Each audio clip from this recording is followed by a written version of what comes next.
Bienvenue à votre émission 5 minutes avec Jésus, présentée par le frère Sam et son équipe.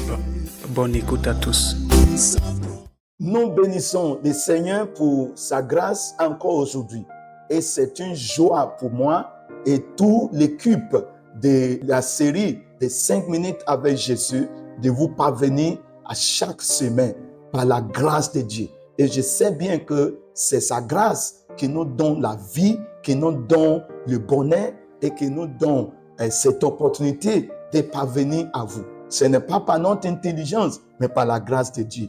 Je viens encore dans Genèse, le chapitre 5, le verset 3. Vous voyez, depuis presque 2 semaines maintenant, nous n'avions pas, ou plus, nous n'avons pas pu terminer le verset 3. Parce que dans le verset 3, trouve ce qui est la chute. Après, nous allons toucher encore le chapitre 3. Mais nous sommes au verset 3 de Genèse, le chapitre 5. Je relis encore maintenant, dit, Adam, âgé de 130 ans, engendra fils à sa ressemblance, selon son image. Et il lui donna le nom de Seth. Et les jours d'Adam, après la naissance de Seth, furent de 800 ans, et il engendra des fils et des filles. Vous voyez, je vais lire les Genèse, le chapitre 1, pour vous rappeler ce que Dieu a béni. Parce que dans la dernière émission, j'ai évoqué le fait que Dieu n'a pas béni l'image naturelle. Il n'a pas béni un homme naturel. C'est pour ça quand vous dites « je suis béni parce que j'ai telle chose », non, vous êtes béni selon les thèmes de la terre, selon les thèmes humains. Mais selon les thèmes de Dieu, vous n'êtes pas béni.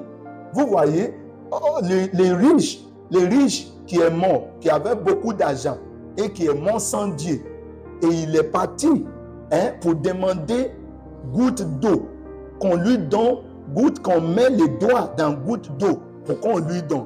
Vous voyez, un homme qui buvait l'eau, la fille, ou qui buvait, je ne sais pas quelle eau qui est plus chère dans votre pays, il a des cartons stockés.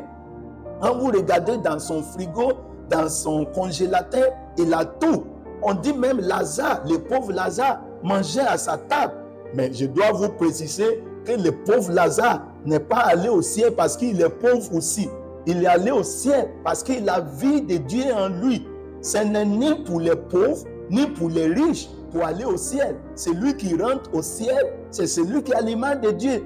Parce qu'une personne peut m'entendre pour dire, bon, comme Lazare est pauvre, il est allé au ciel. Moi aussi, si je suis pauvre, je vais aller au ciel. Beaucoup de pauvres iront en enfer parce que le ciel n'est ni pour les pauvres, ni pour les riches. C'est pour ceux-là qui portent l'image de Dieu. J'espère que vous avez bien saisi ça. Donc, Dieu bénit son image.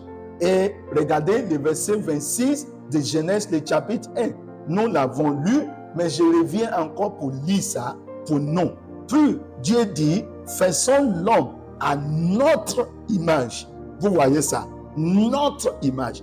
Dans le verset 3 de Genèse que nous avons lu et nous avons expliqué, il a dit, il l'a fait à son image. Ça, quelque chose a déjà déplacé. L'homme est déjà déplacé. Et il y a eu un déplacement terrible. C'est parce qu'il y a eu un déplacement terrible dans la vie de l'homme.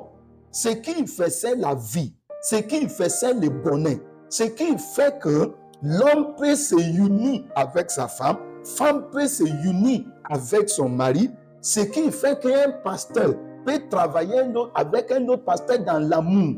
Et ils ne font pas se faire du mal. C'est cette image-là.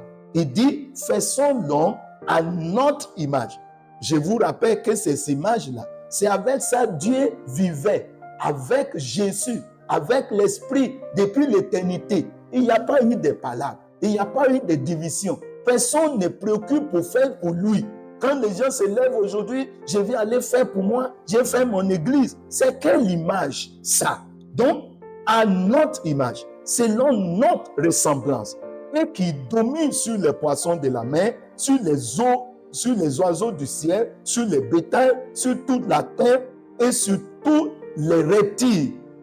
Vous voyez? Donc, c'est l'image de Dieu que Dieu a béni. C'est l'image de Dieu qui peut dominer. C'est l'image de Dieu qui peut assujettir. Si vous ne vivez pas dans l'image de Dieu, vous êtes perdu. Si vous ne vivez pas dans l'image de Dieu, vous n'êtes pas béni.